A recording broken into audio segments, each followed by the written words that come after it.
Hi viewers! Welcome to my YouTube channel, Marichus Vlog. For today's video ay may share ko sa inyo na 10 tips sa CapCut na sigurado makakatulong sa inyo sa pag-edit mo ng video. So start na tayo, tapusin mo tong video na to. How to remove CapCut watermark.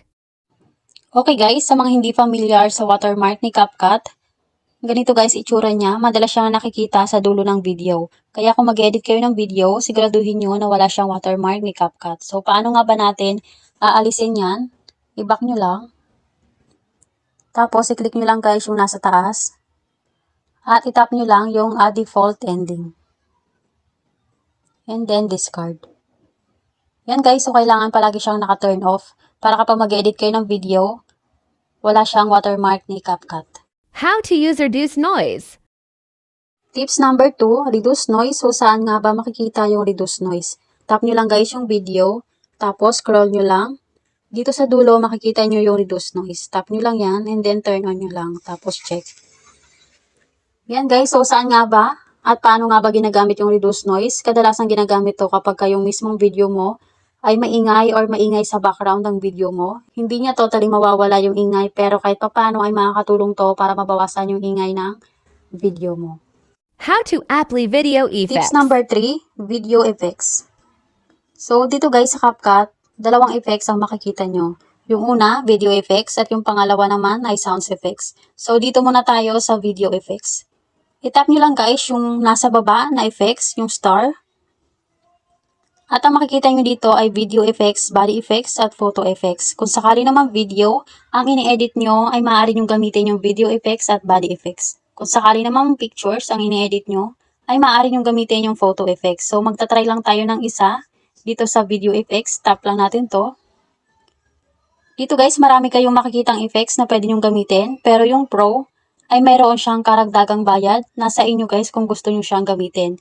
Pero marami naman dito guys na free. So magta-try lang tayo. Yan guys, so isa lamang ito sa mga video effects na maaari nyong gamitin. Apply sounds effects. Tips number 4, sounds effects. Kung kanina ay tinuro ko sa inyo kung saan makikita yung video effects, dito naman guys ay dito tayo sa sounds effects. So tap nyo lang guys yung audio na nasa baba. Tapos tap nyo lang guys yung sounds effects. Dito guys, napakaraming sounds effects na pwede nyo siyang gamitin or i-apply sa video na ine-edit nyo. Kung sakali naman guys, ikaw ay nagbebenta, tap nyo lang tong pagbebenta. So, maglagay lang tayo ng example.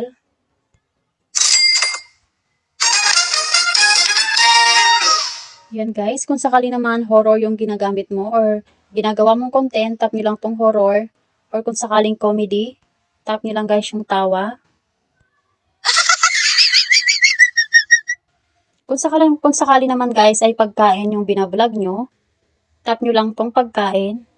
So, try natin tong eating potato chips. And then, tong drinking water. Yan guys, so ang dami yung pagpipilian ng sounds effects dito. Yan, so hanap na lang kayo ng gusto nyo. Free naman yan. Maaari nyo siyang i-apply sa video na ine-edit nyo. How to use keyframe. Tips number 5, keyframe. So, saan nga ba makikita yung keyframe? Tap nyo lang guys yung video. Tapos, yung diamond na yan, yan yung keyframe.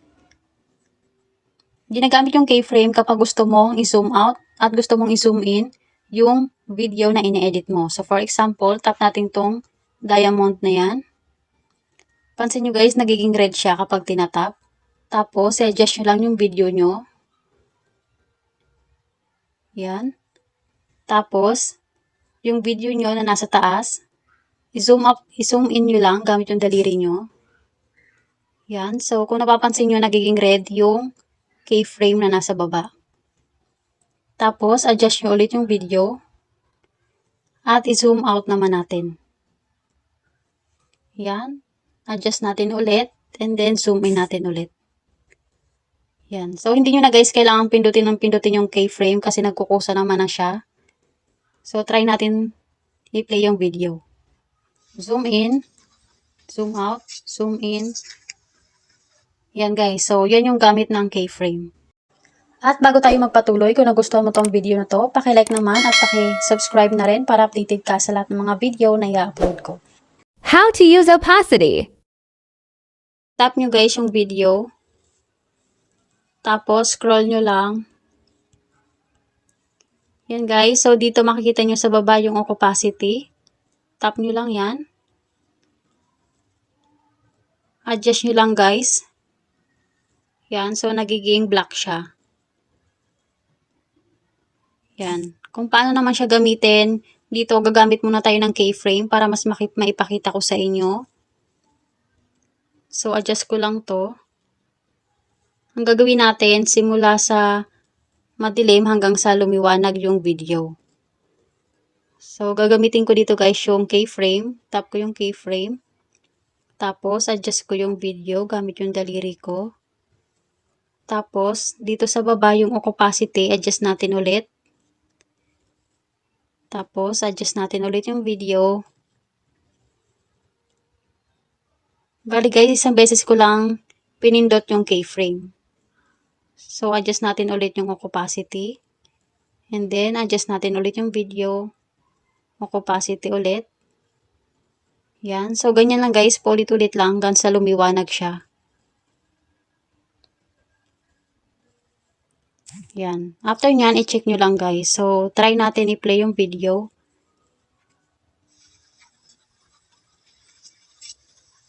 Yan guys. So, mas maganda siya kapag may music. So, kayo nang bahala kung paano diskarte ang gagawin nyo.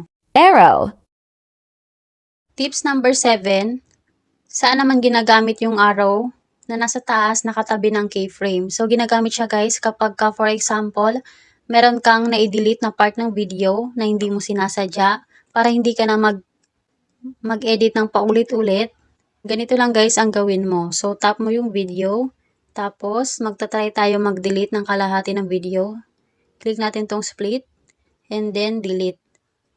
Tapos, para maibalik yun, i-tap nyo guys yung arrow na nasa taas. Yan. Kung napapansin nyo guys, yung dinilit natin na kalahati ng video ay naibalik. So, yan yung gamit ng arrow na yan. How to use stabilize. Tips number 8, stabilize. So, saan nga ba ginagamit yung stabilize? Tap natin tong video. Tapos, guys, scroll lang natin. Dito guys, sa baba makikita nyo yung stabilize. So, ginagamit siya kapag yung video or yung pagkaka-record mo ng video ay magulo. So, for example, nakasakay ka sa isang sasakyan habang nagbi-video. So, ganun siya kagulo. Maaari mong gamitin yung stabilize para kahit papano ay maging maayos yung record ng video mo. How to use audio effects.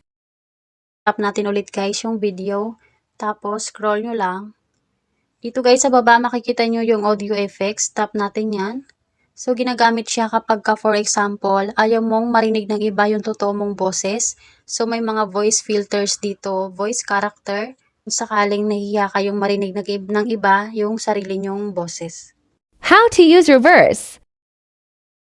Yan guys, so naglagay lang ako ng example na video.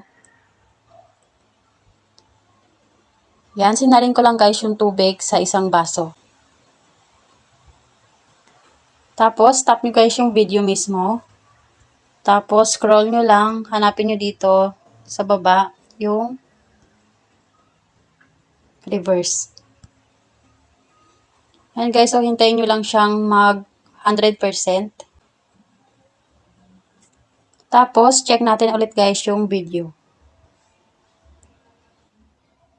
Napapansin nyo guys yung tubig na nasa baba ay parang nagmumukhang umakyat siya doon sa isang baso.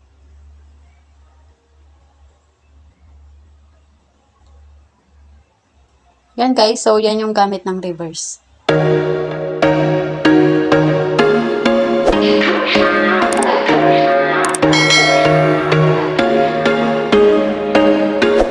There was once